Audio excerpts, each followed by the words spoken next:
Oh yes, mate. What have I done?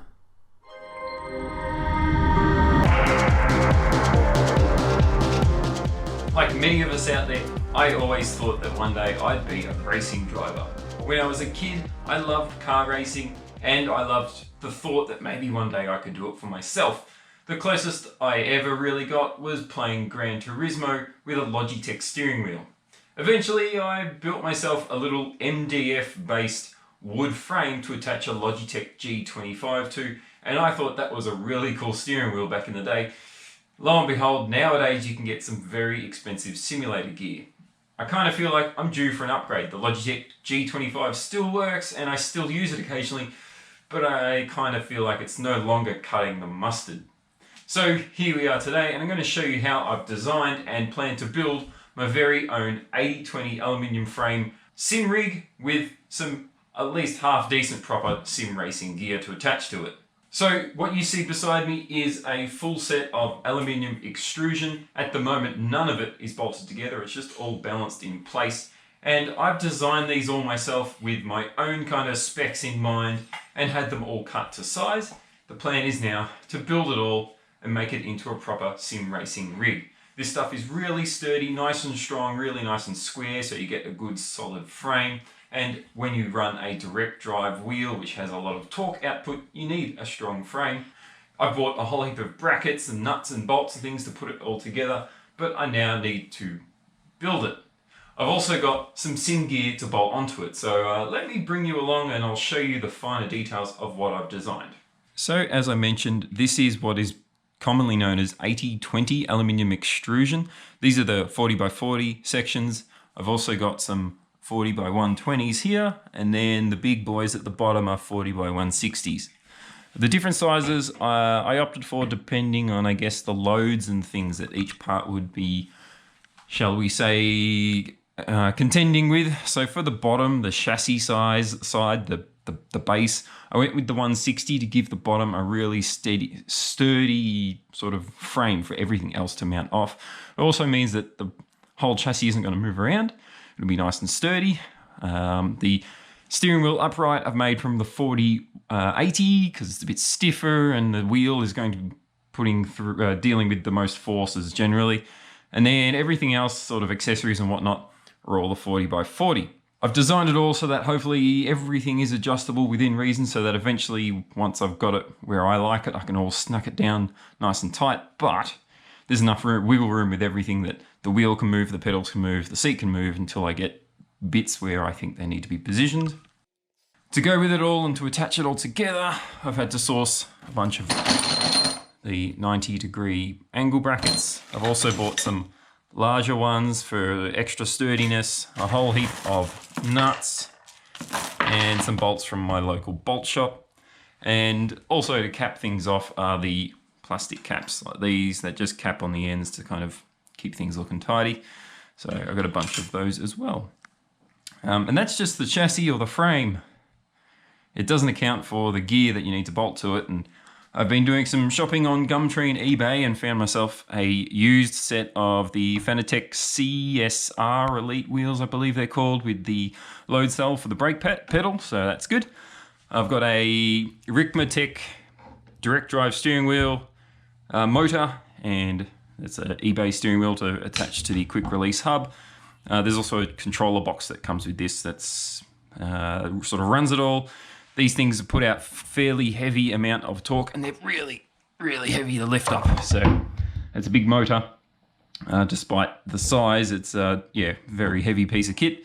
And then I've designed and built my own sequential shifter. This is mostly 3D printed with some electronics and Arduino and some metal bits and pieces to kind of strengthen the parts that need strength.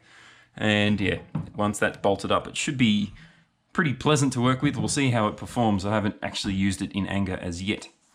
But that's sort of the electronic gear. That's the sort of the sim frame.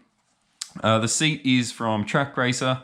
And let me show you how I designed the frame. So basically, to build this, I first needed to come up with an idea on what I actually wanted.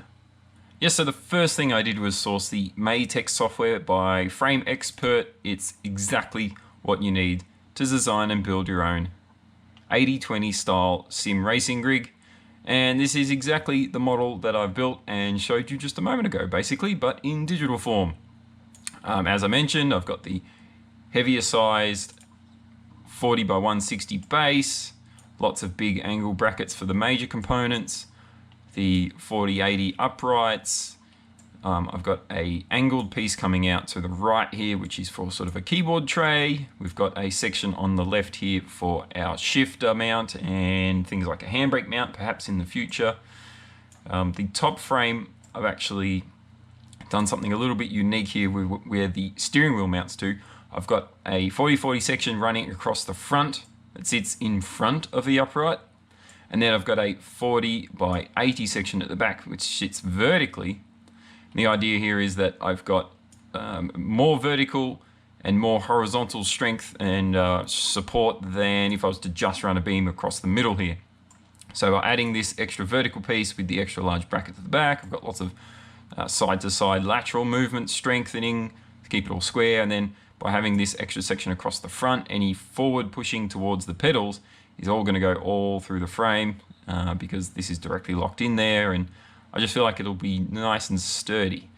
There's a couple of sections across the top here to attach the wheel. I'll work out if I need those and whether I need to sort of adjust anything here to get angles, but I'll play with that later on. And then the last thing is, I guess, the pedals. So for the pedal base, I've got a couple of upright posts here to give me a bit of vertical adjustment at the back. And then I've just gone with the concept of running a piece of 18mm plywood, which is just a little under 3/4 of an inch for my American friends. Basically, the 18mm ply means I have infinite adjustability in a way. I can drill holes wherever I want, and obviously, hopefully not too many holes, but it'll be nice and sturdy. It sits right on top of this channel of the 40/40 extrusion, so easy peasy. This will be able to sit at any angle I sort of so desire, I suppose. And that's kind of the fundamentals of how I've designed this and what I came up with. This is really cool software. It includes all sorts of fixings and brackets you can see here. It's even got the angle adjusters that I've used for the keyboard tray arm.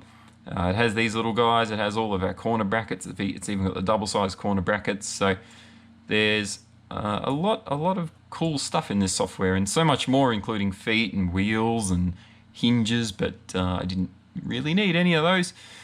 But this is the rig design that we need to build. Now, if you'd like the drawing, I'm going to share this on my website. I'll include a link in the description to where you can download this model if you would like to have a go for yourself, or maybe get your local metal extrusion supplier to cut some for you to the same specs as I did.